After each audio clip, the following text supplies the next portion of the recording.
How the Other Half Lives by Jacob Riis is a landmark exploration of poverty and tenement life in New York City during the late 19th century. As one of the earliest works of photojournalism, this book doesn't only tell, but it also shows the conditions of the city's poor, often immigrant population, giving the reader a rare glimpse at the grim and deprived realities of urban life. In this review, I'm going to talk about this book, what you will get out of it, and if it's worth reading, and I'm also going to recommend other titles that are similar to this one. So let's jump right into it. Hi and welcome to the Book Lab. I'm Björn, and today we're going to talk about How the Other Half Lives, Studies Among the Tenements of New York. How the Other Half Lives is a wake-up call. It forces the upper and middle classes, often insulated from the struggles of the poor, to confront the devastating inequality in their midst. Riis exposes the inhumane conditions of these tenement houses, highlighting poor sanitation, overcrowding, and rampant disease. People live in apartments without any windows, suffering from really bad air quality that causes child mortality to go off the charts. In these tenements houses, diseases that really shouldn't be a problem in a modern society flourishes and kills people that would have otherwise thrived in other conditions. His message is clear. Society must reform its treatment of the poor for the whole society to thrive.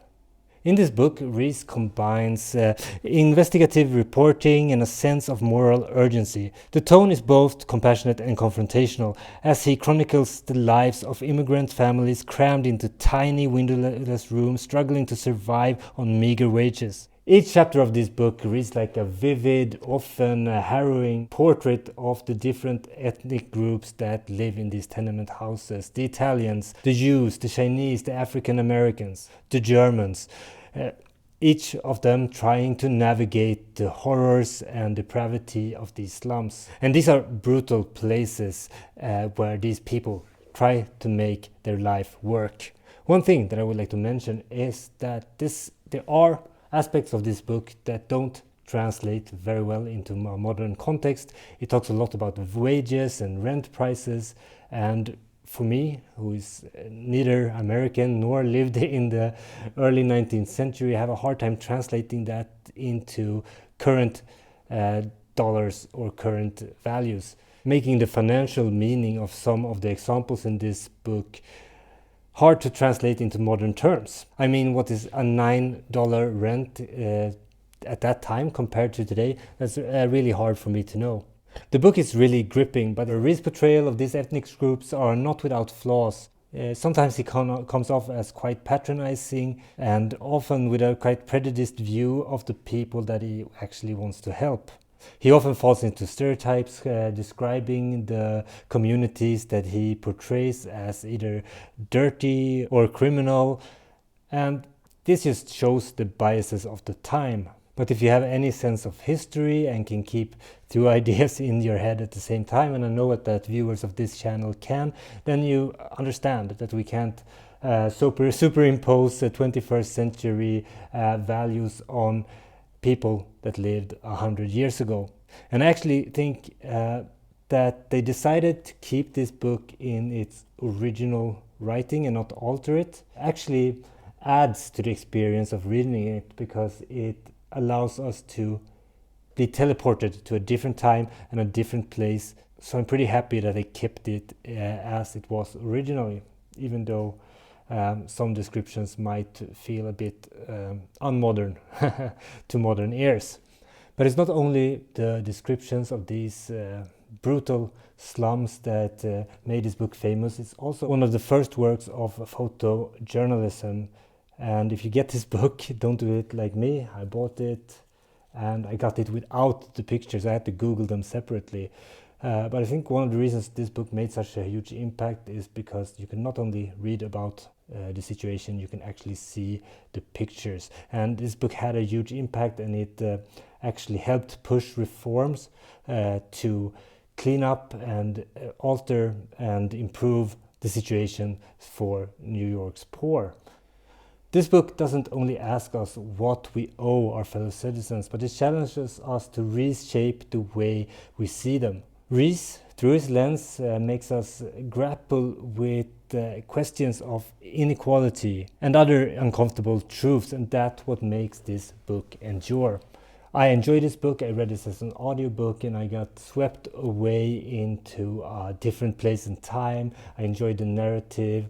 I got frightened by the stories. It's a book well worth your time, and if you're gonna get it, get one with the photos inside. I'm gonna put a lot of them on top of this video so you can see kind of what we're talking about here.